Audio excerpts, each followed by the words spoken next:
علیکم۔ میں آباد کا ممبر بات کر رہا ہوں، جناب چیئرمین پیپلز پارٹی بلاول بھٹو سے مخاطب ہوں۔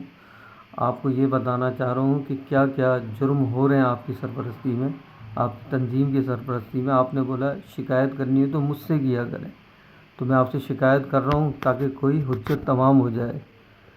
تو کیا کیا ہو رہا ہے وہ ابھی آپ کے بتا رہے ہیں۔ آپ نے کہا M Q M gun point پہ بھتہ لیتی تھی، بالکل لیتی تھی۔ آپ کے تمام لوگ قلم پوائنٹ پہ بھتہ لے رہے ہیں، سرکاری طور پہ قلم پوائنٹ پہ بھتہ لیا جا رہا ہے۔ 26 رجسٹرار آفس ہیں، تمام سسٹم کو ٹھیکیداری پہ دیا گیا ہے۔ 2000 رجسٹریاں کراچی کے اندر روز ہوتی ہیں، ایک رجسٹری کے اوپر 1 لاکھ سے 3 لاکھ بھتہ لیا جا رہا ہے، اور کسی ڈاکومنٹ میں کمی بیشی ہو تو 5-5 لاکھ روپے بھتہ لیا جا رہا ہے۔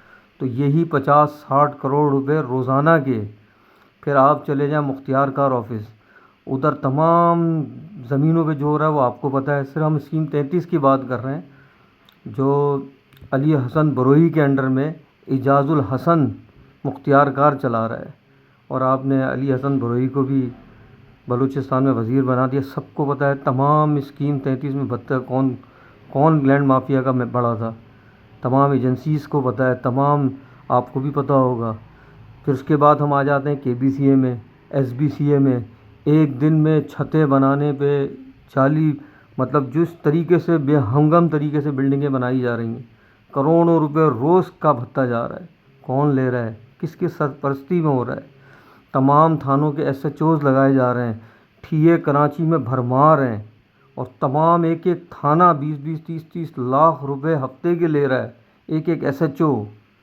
تو یہ کہاں جا رہا ہے یہ پیسہ؟ واٹر بورڈ کس طرح ہائیڈرنٹ کے اوپر کام ہو رہا ہے، سب آپ کو پتہ ہے یہ سب کچھ کیا ہو رہا ہے۔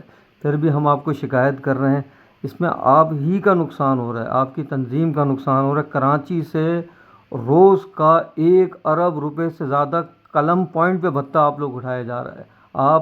آپ نہیں اگر ملوث ہیں تو آپ اس میں ایکشن لے لیں۔ آپ کو میں چھوٹی سی مثال دوں، کراچی میں صرف رجسٹرار آفس کون چلا رہا ہے؟ شبی شاہ، وہ آپ کی پھپھی کے بھانجے بنے ہوئے ہیں۔ اور چلے جائیں سہیل انور سیال، وہ تمام ریونیو کو چلا رہا ہے، اور اس کے اوپر جو ہے اینٹی کرپشن کا وزیر بھی وہ خود بنا ہوا ہے۔ تو جس طریقے سے لوگوں کے ساتھ ہو رہا ہے، کراچی والوں کے ساتھ جو ظلم ہو رہا ہے، مطلب ایک دن کے اندر 1-2 ارب روپے قلم پوائنٹ پہ بھتہ اٹھایا جا رہا ہے۔ تو میں تمام جن تک یہ ویڈیو پہنچ رہی ہے کراچی کے لوگوں تک، تمام اس کو شیئر کریں، کیونکہ منہ پہ ماسک بھی اس لیے لگایا، ہماری جان کو بھی خطرہ ہے، ہمیں مروا